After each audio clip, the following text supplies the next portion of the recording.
So, you know how to play Scythe. You have a basic understanding of her mechanics, how she works, how she plays. If you don't, go look at some videos in the description, then come back. But for those of you who are already cracked and you want to give yourself a little more of an edge, this is the video for you. I'm going to show you some techs and or tricks that will hopefully elevate your gameplay in pub stomping just a little more. So please, sit back, relax, and enjoy the Scythe techs and tricks. If you've played Scythe for more than 5 seconds, then you can see that as you use your M1, you lunge in the direction that you're moving.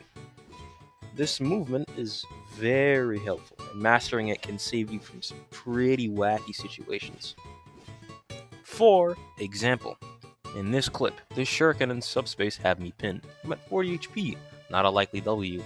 However, with some quick M1 positioning, combined with some charging flourish and the force of nature, which we'll get to in a bit, I am able to turn this terrible 1v1 situation into a trade, which is quite nice. Learning to use your M1 momentum to position yourself around corners, or kite around melees, or just get a better position on the battlefield in general is a very good thing to learn. And I suggest that when you're done watching this video, or just midway through, pause and go on some of your favorite maps and just explore, just feel around the map, see how you can maneuver your way around it. Which brings me to the next little trick called wall hanging. And it's exactly what it sounds like. If you hold W, either A or D, and M1 in Scythe form, you will swish and you'll sway along a wall. And you'll wall hang and you'll stall there for a little bit. You can use this, say, a melee or a range just camping you out. So you jump off the edge, and you wall hang off the side for a bit. You can use this to get under an obstacle and then charging flourish back up to the platform. You can stall this out for healers, or you can stall this out for a stalking ambush so you can get out of it. It's very useful when there's a good ledge nearby. And is overall just a good thing to know, and will most likely save your life at least once or twice during your games. Trimping! Scythe can trimp with her M1. It's pretty wacky.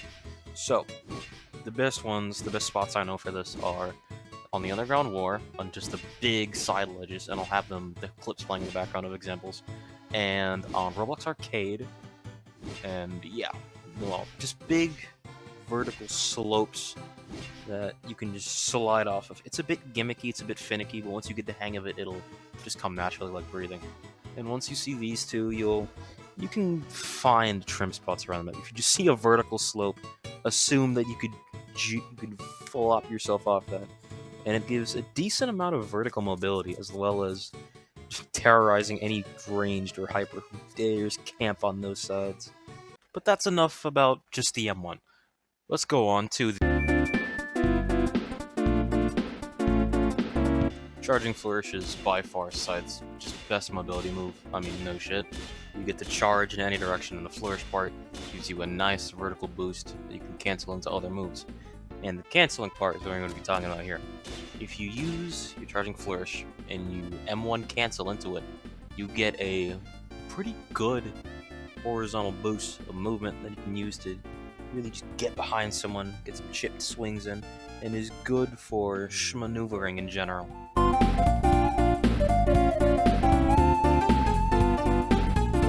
Keep it a buck, there isn't really a cool, interesting, like game-changing tech for Flat Hat. All there really is if you use E, and then right as you use your Flourish, you cancel it into Flat Hat, get a big boost, you get a big launch up, and you use Flat Hat. And it's just a nice positioning tool if you know what you're doing. And yeah, it's kind of it for Flat Hat. As you should know, Scythe's M1 Let Her Rip slowly loses its accuracy the more you fire, and it gets really bad after a couple seconds. So this is going to sound crazy, but learn to not hold M1 that long. I know, crazy tactic, but for real, from the clip I'm showing on screen, you should learn to get into this rhythm of burst firing, to get to the last bullet of where your accuracy is perfect and then it dips off, and then learn to just go on and off on that. little rhythm there, and you'll save a lot of bullets in the long run.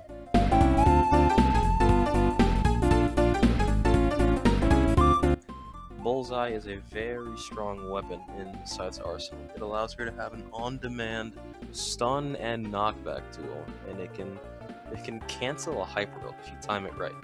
However, if you miss, it's like 60 or 50 bullets gone. It is a hit to your animal economy, and is a pretty big hit. So it's stupid, I know. Don't miss LMAO, but trust me, don't miss. Don't miss. If you don't want to lose all your ammo, don't miss.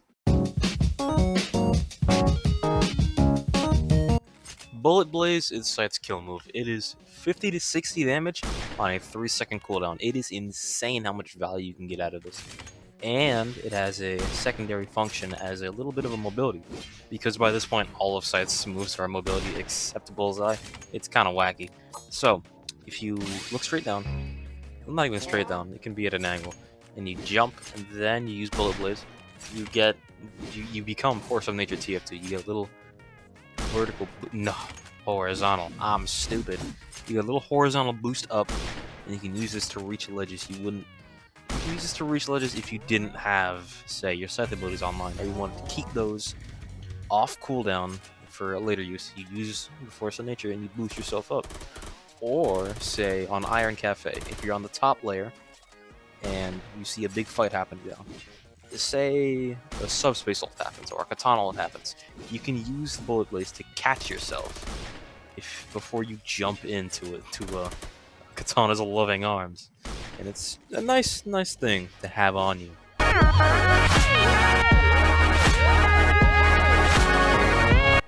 And we're at the last part of the guide, because I cannot think of anything for Serenade, so fuck Serenade, womp.